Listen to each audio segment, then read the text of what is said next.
What is going on, everyone? Welcome back, gentlemen, and if there are some ladies here, welcome as well to this video. Excited to be back, I guess, as a pioneer of sharing my experience on social media of what men go through specifically and their private parts, right? But in this case, I had a test called the Urocuff. And man, where do I begin? So in this video, I'm going to share my experience with it. I will say before this video, I didn't do much research on it. I kind of just read on Google what it was and kind of, just went with the flow. Get it? With the flow, because it's testing the flow. All right, cool. Anyways, so the doctor recommended that I get this test because I went probably about 2 months ago, after suffering from bacterial prostatitis, and after taking medication, I did get better, but there is always this feeling that was left, I should say, from my bacterial prostatitis, of wanting to go to the restroom very often. Basically the sensation of wanting to pee often. And in the middle of the night, I get up around at least 2 to 3 times a night to go to the restroom. Now, I don't believe that my bladder is full every time I go, but the urgency is there, right? And it has been there since I've suffered from bacterial prostatitis, although I don't have bacterial prostatitis anymore, essentially. There were, I guess, lingering symptoms that have lingered ever since then, right? I got tested for my pee the last time I went to my urologist, and she said that there isn't bacteria that she can find on there, right? Is my bladder, could it be a little swollen and inflamed? Possibly, yeah. Because naturally, if you have suffered from bacterial prostatitis in the past, then from my understanding and what I've been told is that this can be something that can become chronic, that in the future it can affect you, right? And I think also it depends, on my partner as well. If for whatever reason, there's maybe some pH, imbalance or anything along those lines. I mean, it's intercourse. It could also take some effect to my sensitive area nowadays. So a lot of things can play into it. I don't want to get into it, but I want to talk about the Urocuff experience itself, because I think, if I'm not mistaken, when I went to YouTube and I tried to find somebody's experience, I don't think there were many videos, if not any at all, even explaining the process. So here I am again, as I mentioned, the pioneer for all these experiences for men. And luckily for you guys, the Lord has given me a spirit of vulnerability that I am willing and happy to share basically all the details with you guys, and essentially not feel ashamed of what anybody says, because what matters to me is that I am able to help you guys, and especially men in this case, because I understand how hard it can be. I will say, every time I come into the I promise I'm about to get into the video, into the process, but every time I come into a test like this or anything in the urologist,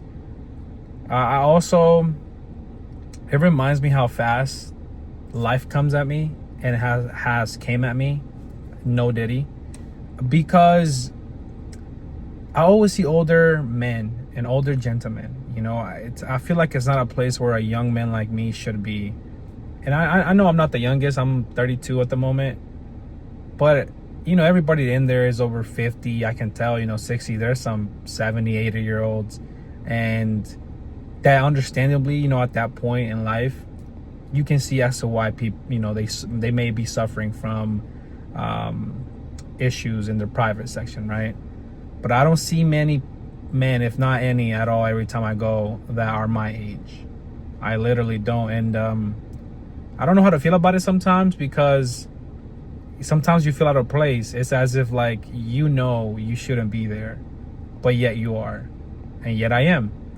So And also in the faces of a lot of men, especially who are maybe going through certain issues, I can see it in their face, how maybe nervous they may be, how they don't want to be there, how in their mind it is just, I know something's going on. You know, something's like, maybe they're shy, or you know, the whole process is new to them, and you know, just a feeling of being uncomfortable is what I'm trying to say. And I can just feel that energy from them. Not all of them, but a lot of them I can just tell. You know, I can see their knees shaking, and they're nervous about, you know, whatever they're going through and they're about to go through, if they're doing any testings. And reasonably so, trust me, I get it. I understand. I guess on my end it's not it's not as much, because I mean, again, I feel like I'm more comfortable in that scenario than most men. So give me a second, my hand is hurting a little bit, so let me put this right here. I need to get a mount for my car. All right, but let's get into the actual video. Sorry for speaking too much. I just, you know, I do want to share a lot of my thoughts with men that are listening to this. You're not alone. Just remember that you're not alone. And there's a lot of us going through it in different ages. You know, you can just see as myself and as I've seen other men. So listen, the process itself, they told me to drink a lot of water before I went into the test. A lot of water, because they want me at a level of like 8 to 10 of pee urgency, that you have to pee really bad, right? Because, you know, essentially that's what the test will measure. So when I went there, I was about a 6, and the lady up front asked me how bad did I want to pee, and I'm like, I'm about a 6 right now. And she was like, all right, well, let me check up on you in a little bit. And she was like, you can go get some water in there so it can, you know, speed up the process. And I was like, no, I think I'll be all right. I feel like I've drank enough, like it's gonna come, you know. Well, after like 5-10 minutes, I was like, you know what, maybe we can speed up the process. So I was like, hey, where's the water? And she was like, right at the corner. And I said, all right, let me go get some. So I went and drank basically a cup, and then afterwards I drank that. I was like, I can do a little more. So I went and got another half a cup of water, drank that. So I was there for about an extra hour, just waiting to feel that sensation of like, hey, you really have to go pee. So that's what I did. I drank the water, waited for about an hour, and then I let them know, hey, I'm ready. When they got me into the room, I saw the machine. And when I heard Urocuff, I thought that a cuff was going to be around my penis, kind of measuring the pressure. That was essentially my thought. But it's not. It was what I was thinking was it was gonna be something along the lines of like when you take your blood pressure, you know, the little cuff. It's just something for your penis. Not gonna lie, I was kind of worried how that would work, because we all have different sizes. What if like maybe you aren't a stallion and you can't cuff it with the cuff? Did you get what I'm putting down? I was a little concerned about that. I was like, well, but you know, once you're there, she explained the process to me. She was really cool. I guess she was a nurse, maybe. I'm not sure, but she was cool. She was down to earth. She explained to me the process. You know, I think whether it's a female or a male, guys, you know, from my experience, they have always been very professional, specifically in this setting, because I mean, come on. I think you kind of have to be a little bit even more professional when it comes to this, because you're dealing with private parts, right? So she explained to me the process. I got this little suction. It was like a suction cup almost. She explained to me that once I put it on, the noise that the machine was making was gonna quiet down if I put it on correctly. I had a major question though, because I am not circumcised. So because I'm not circumcised, I told her, I was like, hey, so I'm not circumcised, so how does this work? Because the example she was showing me, that guy was uncircumcised. And I'm like, we're not from the same cloth right now. But she was like, listen, just peel it back. And I said, all right, cool, that's all I wanted to know. So I put the little suction thing in the tip of my penis, and once I heard it quiet down, then I was ready to start peeing in that through that suction cup almost. I will. It's cool because she understood, the process, and she turned on the water because I was nervous about pee shyness, but she understood. She was like, let me turn on the water so it can start running, and then hopefully water works. Well, it took me about 45 seconds to start peeing because I was nervous, even though I did have to go. But then the machine was also kind of sucking. Okay, let me put that in another word. I don't think there's another way you can say this. It was suctioning, it was squeezing the tip of your penis and doing its thing. So that felt a little uncomfortable, and I felt like, is it me, or is it like, do I feel something on my penis? I don't know, like something that's happening. Well, I essentially started peeing a little bit, and I can tell that the machine was doing its work because sometimes I would pee, sometimes I would not. Sometimes the flow would come, and sometimes it wouldn't. But I started really slow. And then after about, several seconds, 15, 20 seconds, I just, you know what I mean? The gates open, and I just started peeing like a racehorse. And essentially, the cup was reading all of that while I was doing it. And I started feeling a little pain in my penis because it was getting tighter, it was squeezing. So once I was done, I started peeing a little corner. By the way, she was in the room because she had to, work the machine, and then also she did an ultrasound afterwards. But I peed, and I peed a lot, actually. I'm not gonna lie. After, I got comfortable, because there's a point where you get comfortable and, you're peeing. It just went all out. And, I mean, she said that I peed a lot and that it was pretty good. So I was happy about that because, the whole thing, it's a whole process. Once I was done, she turned off the machine, and I was able to remove the little suction thing in your penis. And I noticed that my penis was red because from all the suction that it was doing, right? Measuring the flow of my penis. And I mean, I still feel a little pain right now, like a little, I can feel like a little pulsating on the tip of my penis. So afterwards, she sat me down. We were just talking and discussing a little bit, and she measured, I guess, how much urine I had in my bladder, and I had about like 0.3 milliliters, I guess milliliters, right?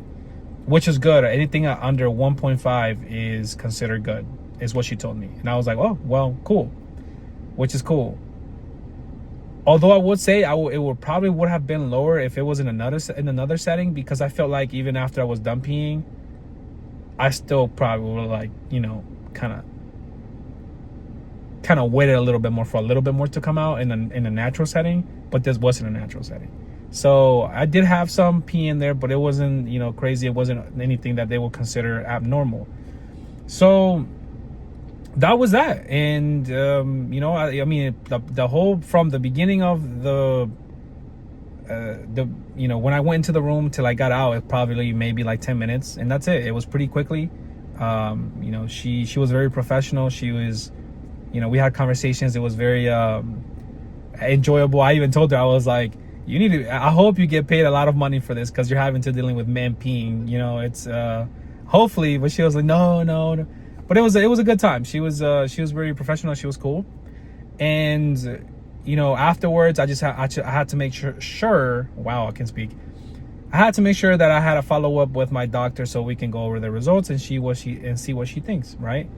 But I'm still, taking supplements every now and then to try to help with my bladder. Sometimes I feel like I do go to the restroom. The sensation of wanting to go to the restroom pretty often, and it's nothing crazy. It's manageable. I just know it wasn't the same as it used to be when I was a healthier man, right? But I still try to work things around that. But I just want to make sure that everything, at least, they consider it to be good. But let's see what she says, and I can give you guys an update on what happens on that video. If she says anything crazy, hopefully not, and see what happens. But I will say, guys, and for the man, and if you're a woman listening to this, hopefully not, because I mean, kind of boring. And but if you're listening for your spouse, maybe your father, brother, you know, cousin, nephew, I don't know. Don't be afraid of going through this process. It's better to get checked. It's better to see how you're doing, to take care of things early.